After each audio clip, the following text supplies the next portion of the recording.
Greetings, YouTube. I've been gone for a little over a month.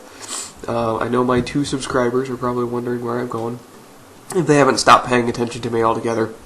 I did pick up a job. I think I mentioned that I was going to start a job soon, and I wouldn't be able to make videos. And it's not so much that I work long hours, necessarily. It's just I work a very variable schedule.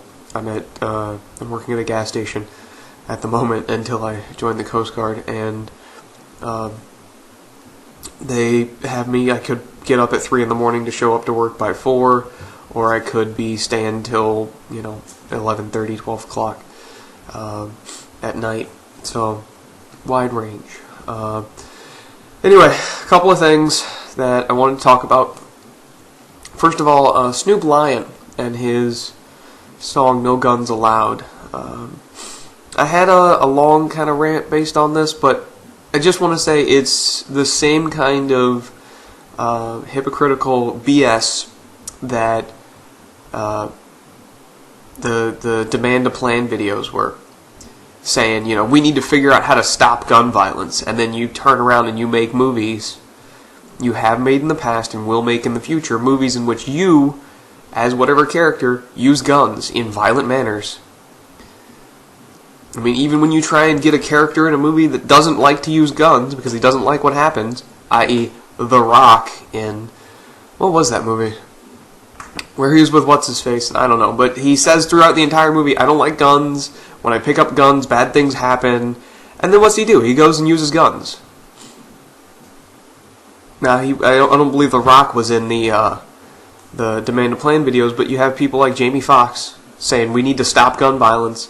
And then he's in Django Unchained, in which 90% of what happens on screen is gun violence of some kind or another.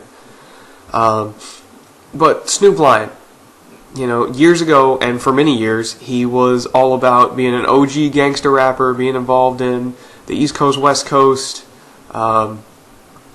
rivalry, whatever you want to call it. He's taken pictures next to signs that involve the number 187, which is California Penal Code for murder. So he's advocating violence and death and guns.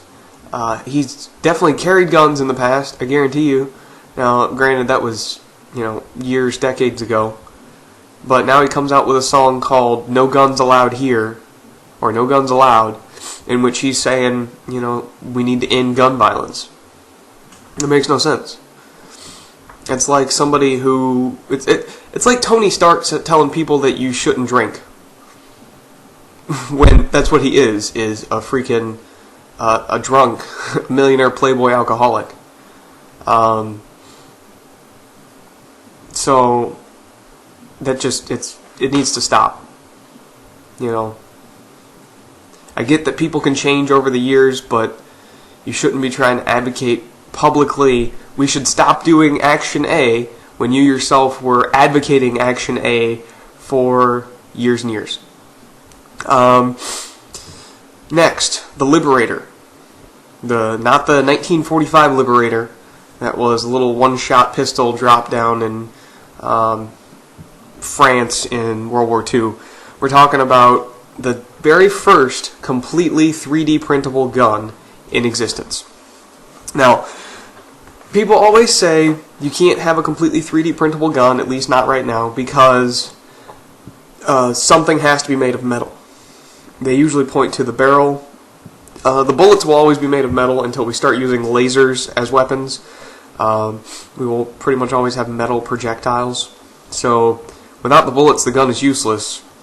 So you can't really have a 100% metal-free gun. Now, the Liberator actually has...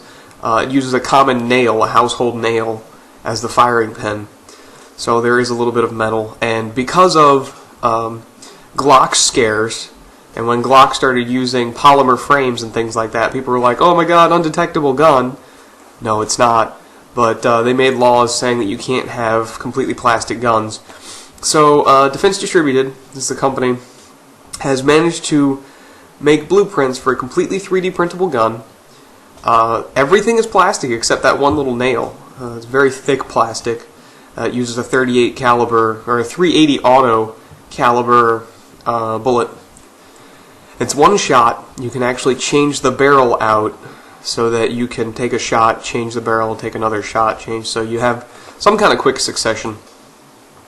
Plus, it'd probably reduce wear and strain on the barrel itself. Now, because of these undetectable gun laws, once you print your Liberator, you've actually got to hollow out part of it somewhere, your choice, and add a certain weight of metal. It's like 6 ounces of metal or something like that. But it was up for a few hours online that you could get the blueprints, the CAD file, I guess it's called, for this 3D printable gun. You get what you pay for 3D printers, so if you bought the cheapy $1,300 one, you're probably not going to be able to use it too well, the gun, once it's made. If you, for some reason, have the $8,000, $10,000 version, you're probably going to fare a little better. But my big thing is, people are panicking now because they're saying, oh, you'll be able to churn out guns nonstop and you won't know who's trying to print what and blah, blah, blah. While the point of Defense Distributed making this was to prove that you can't control who's making guns, because now 3D printers are easily accessible and you can't make them illegal simply because you can make legal things with them. Because, you know, they have a multitude of other uses that are not illegal. It'd be kind of like trying to ban knives because people stab people. Well, knives have a lot more good in them than just stabbing people. But you're not going to have your average criminal that has $1,300 minimum to drop down for a 3D printer. It takes hours to make these things. It's not like you can print one up in 15 minutes. It takes overnight to print the gun itself and a couple hours to print the barrel. It's not going to be undetectable because, again, they have undetectable gun laws that state you can't make guns that are not undetectable. It is not illegal to make these, as some people like to claim. You do not need to file paperwork with the ATF or the government anyway, because federal law states that you can make a gun for yourself with no serial number, no paperwork, no tracking of it at all, at least right now. That might change in the future with all this universal background check BS. But you can make it as long as you don't give it to somebody else. That's the main freak-out point of the government, is you can't make guns and then hand them off to somebody else.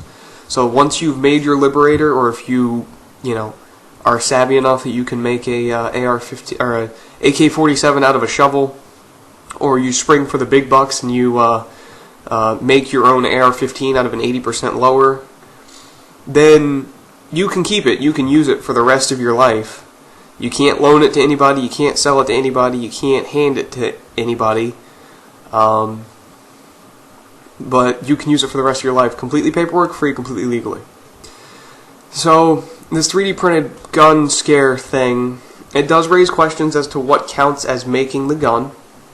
As I believe I've mentioned before in a previous video, is clicking the start button enough to say that you made the gun? If you click that start button, but you're using your friend's 3D printer and computer and materials? Well, if that's not good enough, then what if you buy the printer materials, whatever it is, the plastic that they print this out of? So now you've bought the printer material, and you're still using their 3D printer and their computer. Well, if that's not good enough, now printer material, your computer, and you click the start button. So the only thing you're using is their 3D printer. It'd be about the same as getting an 80% lower for an AR-15 and using somebody else's drill press. Basically, I mean, there's differences, of course, but that's basically what it is. And so there's a lot of different little details and what-ifs as to what counts as legally making your own gun with a 3D printer if it's somebody else's materials.